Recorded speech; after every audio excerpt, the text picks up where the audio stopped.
Hi guys, and welcome to a new video. My name is SJ Hart. Thank you for watching. So I don't know if some of you guys realized, but last year I did a calendar book for the German speaking people that are watching me. However, I saw that I've got many viewers from like America and England, so obviously you might not be able to speak German or understand it. That's why this year I got you also an advanced calendar book, and it's what light, and yeah, at each day I'll be reading one chapter, and I hope you guys enjoy it. So let's start. Chapter 1. I hate this time of year, Rachel says. I'm sorry, Sierra. I'm sure I say that a lot, but it's true. Morning mist blurs the entrance of our school at the far end of the lawn.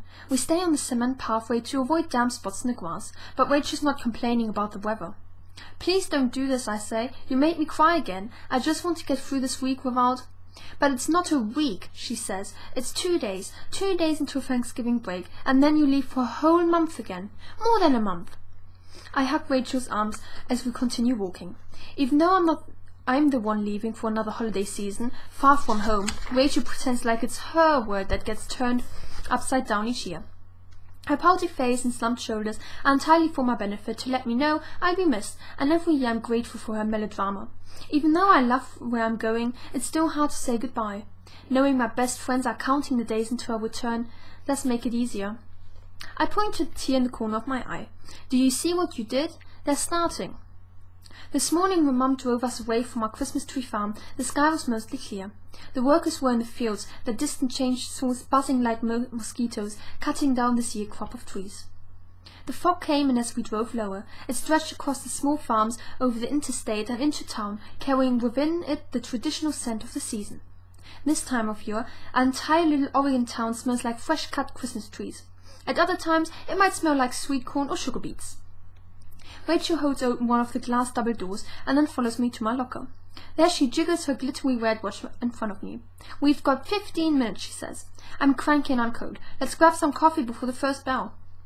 The school's theatre director, Miss Livingston, not so subtly encourages her students to drink as much caffeine as they needed to get their shows together on time. Backstage, a post of coffee is always on.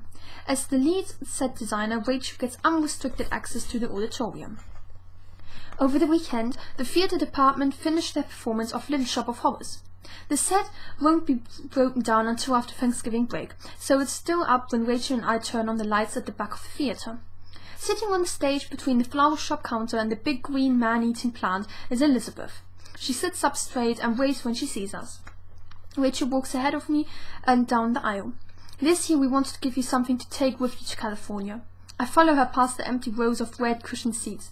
They obviously don't care if I'm blubbering mess during my last few days of school. I climb the steps to the stage. Elizabeth pushes herself up, runs over and hugs me. I was right, she tells Rachel over my shoulder. I told you she'd cry. I hate you both, I tell them.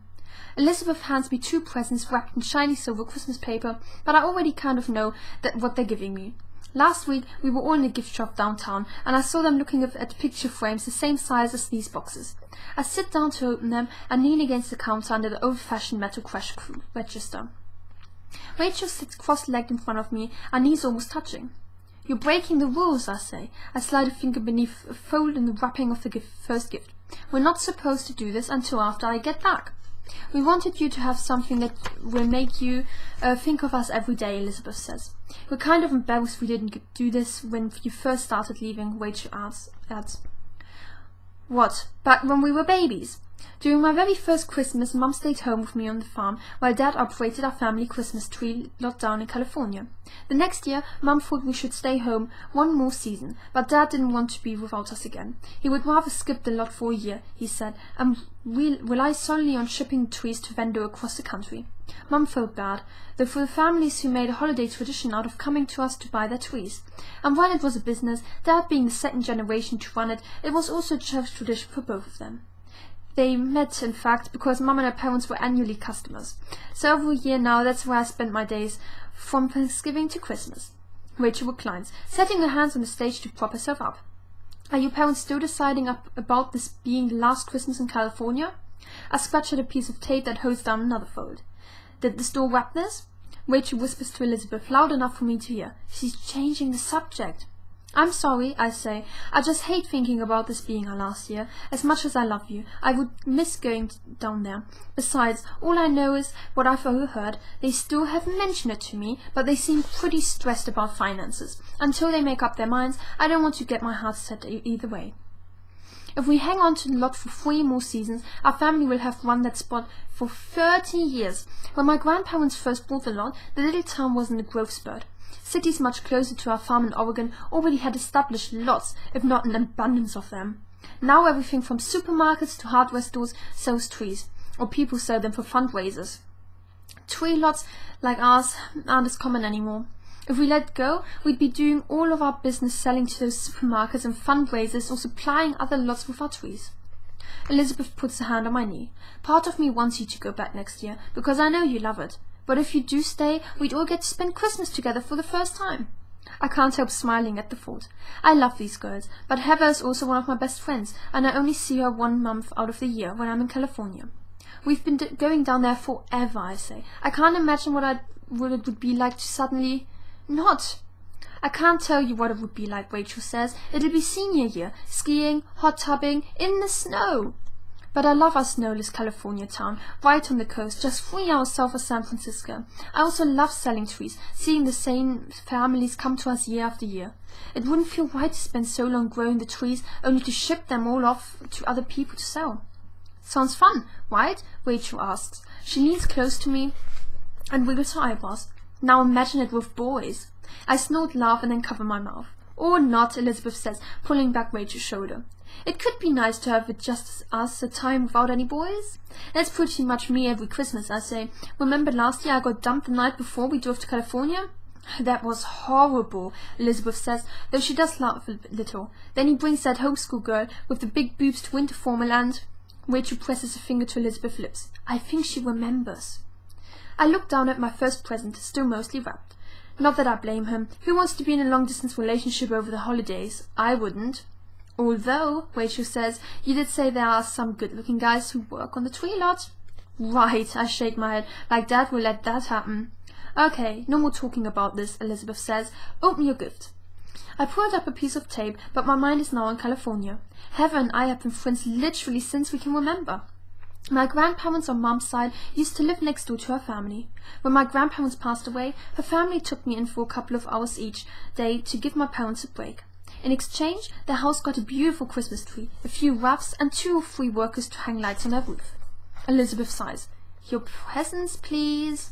I tear out one side of the wrapping. They're right, of course. I would love to spend at least 1 winter here before we all graduate and move off to wherever. I've had dreams of being with them for the ice sculpting contest and all of the other things they tell me about that go on around here. But my holidays in California are the only time I get to see my other best friend. I stopped referring to Heather simply as my winter friend years ago. She's one of my best friends, period. I used to also see her a few weeks every summer when visiting my grandparents, but those visits stopped when they passed away. I worry I may not be able to enjoy this season with her, knowing it might be my last. Rachel stands up and walks away across the stage. I need to get some coffee. Elizabeth yells after her. She's opening our presents. She's opening your present, Rachel says. Mine has the red ribbon. The first frame I open with the green ribbon contains a selfie of Elizabeth. Her tongue sticks out sideways, while her eyes look in the opposite direction. It's like almost every other photo she takes of herself, which is why I love it. I press the frame against my chest. Thank you. Elizabeth blushes. You're welcome. I'm opening yours now, I shout across the stage. Walking slowly towards us, Rachel carries 3 paper cups of steaming coffee. We each take one. I set mine to the side as Rachel sits back down in front of me, and then I begin to open her present. Even though it's only 1 month, I'm going to miss her so much. In Rachel's photo, her beautiful face is sideways, partially blocked by her hand, as if she didn't want the picture taken.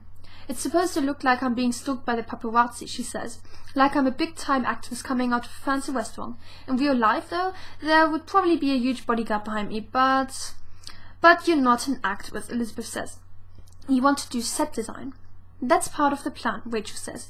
Do you know how many actresses there are in the world? Millions, and all of them are trying so hard to get noticed, which is a total turn-off. One day, while I'm designing sets for some famous producer, he'll take one look at me and just know I'm raised to keep behind the camera. I should be in front of it, and he'll take full credit for discovering me, but I actually made him discover me. What concerns me, I say, is that I know you believe it's going to happen just like that.